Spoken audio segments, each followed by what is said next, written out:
News కి స్వాగతం. రాష్ట్రంలో సంవత్సరం క్రితం జరిగిన ఎమ్మెల్సీ ఎన్నికల ద్వారా వైసీపీ ప్రభుత్వ పతనానికి విద్యావంతులు నాంది పలికారని ఇప్పుడు జరిగే ఎమ్మెల్సీ ఎన్నికల్లో కూడా ఉభయ గోదావరి జిల్లాల ఎన్డీఏ ఎమ్మెల్సీ అభ్యర్థిగా పోటీ చేస్తున్న పేరబత్తుల రాజశేఖర్ ని గెలిపించుకుని రాష్ట్ర అభివృద్ధికి అండదండలు అందించేందుకు రాష్ట్రంలో విద్యావంతులు సిద్ధంగా ఉన్నారని మండపేట టీడీపీ కార్యాలయంలో ఎమ్మెల్యే వేగుల జోగేశ్వరరావు అధ్యక్షతన జరిగిన ఉభయ గోదావరి జిల్లాలకు చెందిన గ్రాడ్యుయేట్స్ ఎమ్మెల్సీ ఎన్నికల కోసం నిర్వహించిన సమావేశంలో ఎమ్మెల్సీ చిరంజీవి మండపేట ఎమ్మెల్యే వేగుల జోగేశ్వరరావు పిలుపునిచ్చారు. మండపేట టీడీపీ కార్యాలయంలో నియోజకవర్గానికి సంబంధించిన టీడీపీ జనసేన బీజేపీ నాయకులు కార్యకర్తలతో ఎమ్మెల్యే వేగుల జోగేశ్వరరావు అధ్యక్షతన జరిగిన ఎమ్మెల్సీ ఎన్నికల కోసం నిర్వహించిన సమావేశంలో ఉభయ గోదావరి జిల్లాల ఎన్టీఏ గ్రాడ్యుయేట్ ఎమ్మెల్సీ అభ్యర్థిగా పోటీ చేస్తున్న పేరబత్తుల రాజశేఖర్, ఎమ్మెల్సీ ఎన్నికల కోఆర్డినేటర్ ఎమ్మెల్సీ చిరంజీవి, శాసన మండలి డిప్యూటీ చైర్మన్ రెడ్డి సుబ్రహ్మణ్యం పాల్గొన్నారు. ఈ సమావేశంలో రాబోయే ఎమ్మెల్సీ ఎన్నికల్లో నియోజకవర్గంలో గ్రాడ్యుయేట్లచే ఎన్డీఏ ఎమ్మెల్సీ అభ్యర్థి పేరబత్తుల రాజశేఖర్ కు ఓటు వేసి క్రమ పద్ధతి అలాగే ప్రచారం ఏ విధంగా చేయాలన్నది విపులంగా చర్చించారు. ఈ సమావేశంలో మండపేట మాజీ మున్సిపల్ చైర్మన్ చుండ్రు శ్రీ వరప్రకాష్, మాజీ డీసీఎంఎస్ చైర్మన్ రెడ్డి ప్రసాద్, పట్టణ టీడీపీ అధ్యక్షులు ఉంగరాల రాంబాబు, నియోజకవర్గ టీడీపీ జనసేన బీజేపీ నాయకులు కార్యకర్తలు అధిక సంఖ్యలో పాల్గొన్నారు.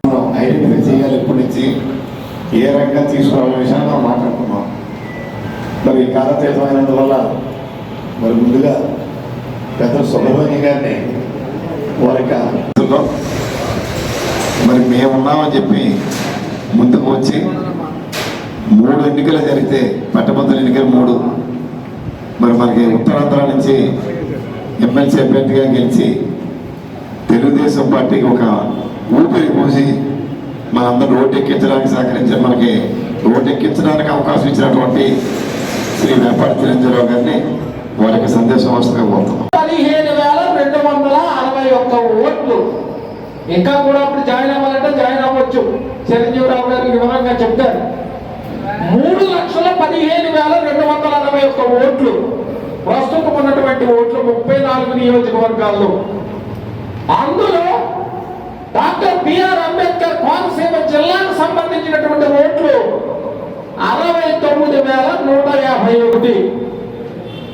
అందులో మన మండపేటకు సంబంధించినటువంటి ఓట్లు 7,407 ఓట్లు. జోగేశ్వరరావు గారి నాయకత్వంలో మీ అందరూ జాయిన్ చేసినటువంటి ఓటర్లు ఫేజ్ 1లో 7,407 ఓట్లు జాయిన్ చేసుకుని 13 బూతుల కింద విభజించుకున్నాం. బూత్కు ఒకరిని నియమించుకున్నాం. అంతవరకు ఫేజ్ 1 అయింది. ఇప్పుడు ఫేజ్ 2లో వచ్చాం. ఫేజ్ 2 అంటే ఏంటి? ఓటర్ని మీరు నమోదు చేయించిన ఓటర్ను కూడా కలవాలి. ప్రభుత్వం వచ్చి 7 నెలలు అయింది. ఇంకా 4 సంవత్సరాల పైచిలకు మన 4.5 సంవత్సరాల ప్రభుత్వం ఉంటుంది. మళ్ళీ తర్వాత కూడా కూటమి ప్రభుత్వమే ఖచ్చితంగా వస్తుందన్నది మనందరికీ తెలుసున్న విషయం. ఎందుకంటే మన వ్యక్తి స్వార్థం గట్ట సమాజ శ్రేయస్సు కోరుకోవాల్సిన బాధ్యత మనందరి మీద ఉంది. వ్యక్తిగతంగా మనం కొన్ని చిన్న అవకాశాలు ఒకసారి రావచ్చు, రాకపోవచ్చు. నా గురించి రెడ్డి సుబ్రహ్మణ్యం గారు ఎమ్మెల్యే గారు చెప్పారు, ఓ పదవి వస్తే నాకే వస్తుంది, నాకు సంబంధించిన పదవి. కానీ ఓ మంచి జరిగితే మంచి నాయకుడిని ఎన్నుకుంటే సమాజానికి మేలు అవుతుంది. అది అందరూ మనం దృష్టిలో పెట్టుకోవాలి. చంద్రబాబు నాయుడు గారు అలాంటి నాయకుడు ఈ దేశంలోనే కాదు ప్రపంచంలోనే లేడు. మంచి విజనరీ లీడర్. టైం లేదు కాబట్టి ఎమ్మెల్యే గారు నేను రిక్వెస్ట్ అండి, ఒక మనిషి పని చేయలేరు కాబట్టి ప్రతి బూత్కి ఒక కమిటీ అయింది. జనసేన బీజేపీ తెలుగుదేశంతో కమిటీ వేసినట్లయితే గ్రామంలో సులువు అవుతుంది. కాబట్టి ఎలక్షన్ చేయడం కూడా చాలా ఈజీ. ఎందుకంటే 2,50,000 ఉన్న నియోజకవర్గంలో 45,000 మెజార్టీ సాధించుకున్నాం. 7,004 ఓట్లు మనం సంపాదించడం అనేది పెద్ద కష్టం కాదు. మీరు అందరూ కష్టపడితే మీలో మీ కుటుంబ సభ్యుల్లో ఒకడో నిలబడ్డాడని భావించి నన్ను మళ్ళీ రాలేదు కలవలేదని భావించకుండా నాకు సమయం ఉండదు. కాబట్టి మీరందరూ కూడా మీరే ఎమ్మెల్సీ అనుకుని భావించి మరి నా విజయానికి సహకరిస్తారని మనస్ఫూర్తిగా కోరుకుంటూ మీ అందరి దగ్గర సెలవు తీసుకుంటాం. జై హింద్, జై తెలుగుదేశం, జై జనసేన, జై బీజేపీ. ఈ ఎమ్మెల్సీ ఎన్నిక యొక్క ప్రాధాన్యత ఏంటి చెప్పారు మన పెద్దలు.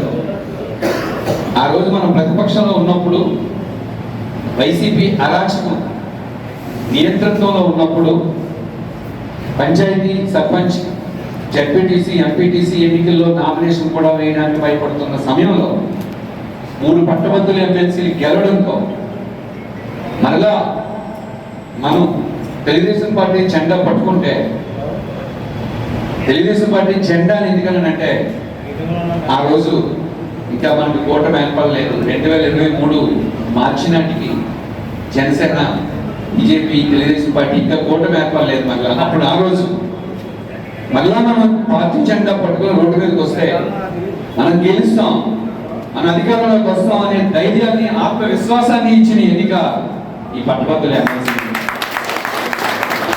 ఆ రోజు ఎందుకు దీనికి ప్రాధాన్యత?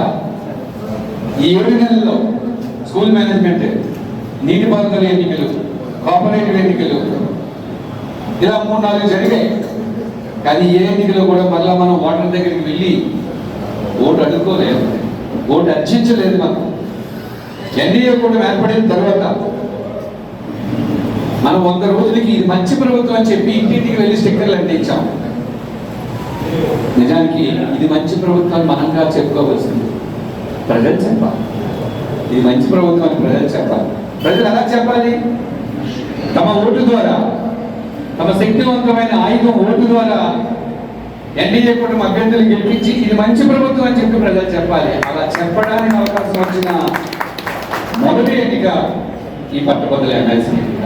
మరిన్ని తాజా వార్తా విశేషాల కోసం M News సబ్స్క్రైబ్ చేయండి, మీ మిత్రులకు షేర్ చేయండి.